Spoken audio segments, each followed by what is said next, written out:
Assalamualaikum warahmatullahi wabarakatuh. Perkenalkan, nama saya Mila Anggraini. Saya bersama rekan saya bernama Puspita Julionetti. Kami dari mahasiswa UIN Raden Intan Lampung, Kejuruan Pendidikan Agama Islam.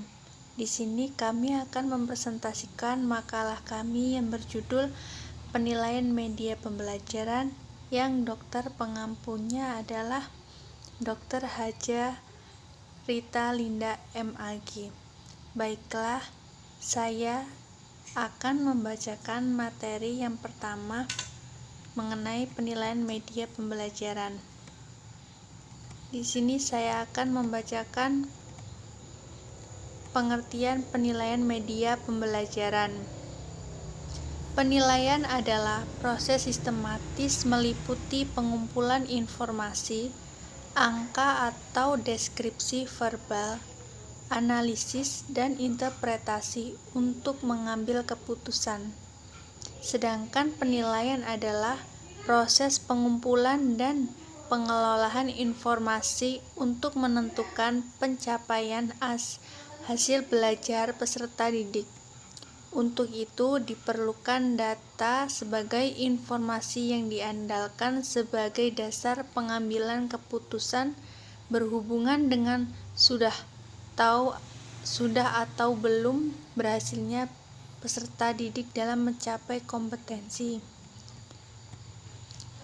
Evaluasi atau penilaian media pembelajaran dimaksudkan untuk mengetahui apakah media yang digunakan dalam proses pembelajaran atau kegiatan belajar mengajar tersebut dapat mencapai tujuan.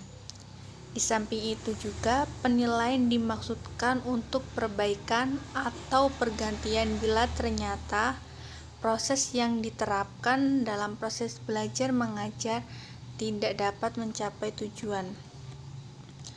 Kemudian poin B, tujuan penilaian media pembelajaran. Penilaian media pembelajaran bertujuan untuk mengetahui apakah media yang digunakan dalam proses belajar mengajar tersebut dapat mencapai tujuan proses penilaian. Proses penilaian merupakan bagian integral suatu proses instruksional. Idealnya, keaktifan pelaksanaan proses instruksional diukur dari dua aspek, yaitu pertama, bukti empiris mengenai hasil belajar peserta didik yang dihasilkan oleh sistem instruksional. Yang kedua, bukti-bukti yang menunjukkan berapa banyak kontribusi atau sumbangan media atau media program terhadap keberhasilan dan keefektifan proses instruksional itu.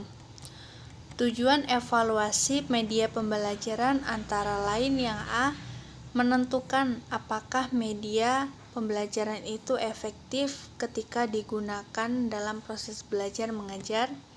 Yang B, menentukan apakah media itu dapat diperbaiki atau ditingkatkan. Yang C, menetapkan apakah media itu hemat biaya dilihat dari hasil belajar peserta didik.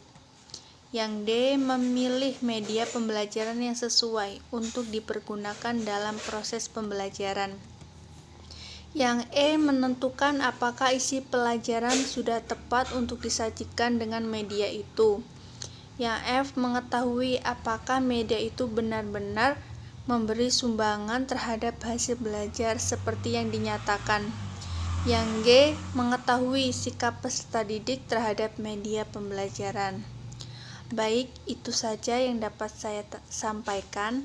Kemudian untuk poin yang lain akan dijelaskan kepada rekan saya yang bernama Puspita Julionetti. Dipersilakan. Selanjutnya, C. Kriteria evaluasi media pembelajaran. A. Kualitas isi dan tujuan. 1. Ketetapan. 2. Kepentingan. 3. Kelengkapan. 4. Keseimbangan. 5. Minat atau perhatian. 6. Keadilan. 7. Kesesuaian dengan situasi peserta didik. B. Kualitas pembelajaran. 1. Memberikan kesempatan belajar. 2. Memberikan bantuan untuk peserta didik.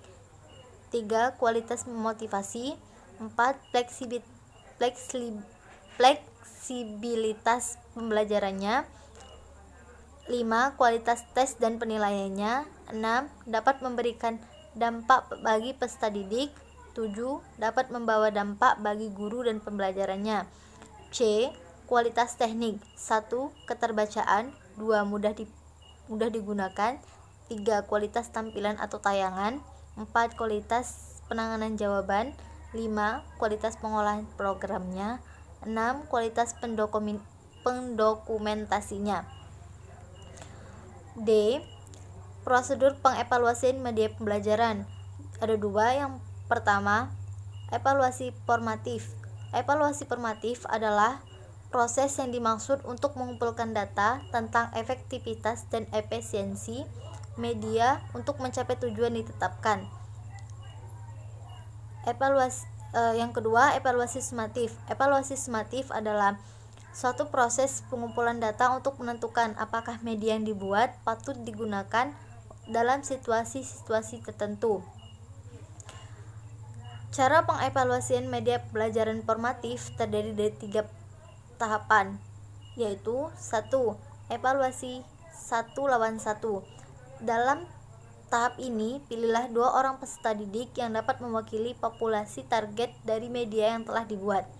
Kedua, orang tersebut hendaknya diambil dari populasi di atas rata-rata dan 1 di bawah rata-rata. Kemudian, sajikan media tersebut kepada mereka secara individual. 2. Evaluasi evaluasi kelompok kecil. Pada tahap ini diuji coba pada seluruh peserta didik, kurang lebih dari 20 orang yang mewakili populasi target. Usahakan sampel tersebut terdiri dari peserta didik berbagai tingkat kemampuan, seperti pandai, sedang, atau kurang pandai. Selanjutnya, tahap terakhir yaitu evaluasi lapangan. Evaluasi lapangan adalah tahap akhir dari evaluasi formatif yang perlu dilakukan. Evaluasi lapangan dilakukan pada sekitar 30 orang dalam berbagai karakteristik seperti tingkat kepandaian, kelas, latar belakang, jenis kelamin, usia, dan sesuai dengan karakteristik populasi. Sekian dari kami. Wassalamualaikum warahmatullahi wabarakatuh.